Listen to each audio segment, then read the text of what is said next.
ഉയർത്തിപ്പിടിച്ച വിളക്ക്. ഒരിക്കൽ ഒരു അച്ഛനും മകനും ദൂരസ്ഥലത്തേക്ക് യാത്ര ചെയ്യുകയായിരുന്നു. നടന്നാണ് പോകുന്നത്. അച്ഛൻ്റെ തലയിലും കയ്യിലുമായി ചാക്കുകെട്ടുകളുണ്ട്. മകൻ്റെ കയ്യിൽ ഒരു വിളക്ക് മാത്രമാണുള്ളത്. അങ്ങനെ യാത്ര ചെയ്ത് വൈകുന്നേരമായി. അവർ ഒരു വയൽക്കരയിലൂടെയാണ് നടക്കുന്നത്. ഇരുട്ടു പരന്നതിനാൽ വയൽ വരമ്പിലൂടെ വളരെ പ്രയാസപ്പെട്ടാണ് ഇരുവരും നടക്കുന്നത്. ചെറിയ നിലാവെളിച്ചം മാത്രമേയുള്ളൂ.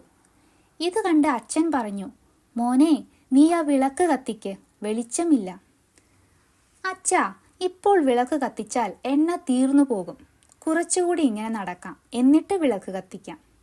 അവൻ വിളക്കും പിടിച്ച് മുന്നിൽ നടന്നു. അച്ഛനൊന്നും മിണ്ടാതെ യാത്ര തുടർന്നു. കുറച്ചുകൂടി നടന്നപ്പോൾ ഇരുട്ടിന് കനം വെച്ചു. നിലാവിൻ്റെ വെളിച്ചവുമില്ല. അച്ഛൻ വീണ്ടും പറഞ്ഞു, മോനെ, ഇനിയെങ്കിലും ആ വിളക്കൊന്ന് കത്തിക്ക്, വഴി തീരെ കാണുന്നില്ല. ഇത് കേട്ട് മകൻ വിളക്ക് കത്തിച്ചു. എന്നിട്ട് താഴ്ത്തി തൂക്കി പിടിച്ചു. അപ്പോൾ അച്ഛൻ പറഞ്ഞു, മോനെ, വിളക്ക് ഉയർത്തിപ്പിടിക്ക്, എങ്കിലേ വഴി വ്യക്തമായി കാണൂ.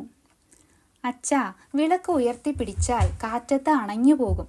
അതാ ഞാൻ വിളക്ക് താഴ്ത്തി പിടിച്ചിരിക്കുന്നത്.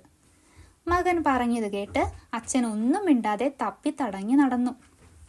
കുറച്ചുകൂടി നടന്നതും മകൻ കാല് തെറ്റി വയലിനടുത്തുള്ള കുഴിയിലേക്ക് വീഴാൻ പോയി. പെട്ടെന്ന് അച്ഛൻ അവനെ പിടിച്ചതിനാൽ വീണില്ല.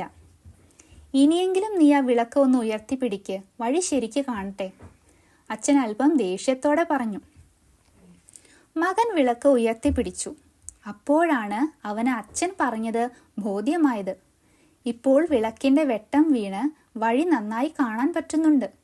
മുന്നിലുള്ള കുഴിയും കുറച്ചകലെയായി ഒരു പാമ്പ് ഇഴഞ്ഞു പോകുന്നതുമെല്ലാം അവർ കണ്ടു.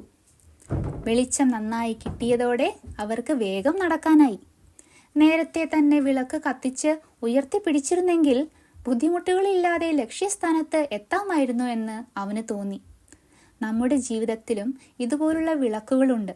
ബുദ്ധിയും കഴിവുമാണത്. നമ്മുടെ മുന്നോട്ടുള്ള വഴി തെളിഞ്ഞു കാണാൻ ഈ വിളക്ക് താഴ്ത്തി പിടിക്കാതെ ഉയർത്തിപ്പിടിച്ച് വേണം നടക്കാൻ. എങ്കിലേ മുന്നിലുള്ള ലോകം മനസ്സിലാക്കി ജീവിത വിജയം നേടാനാവൂ.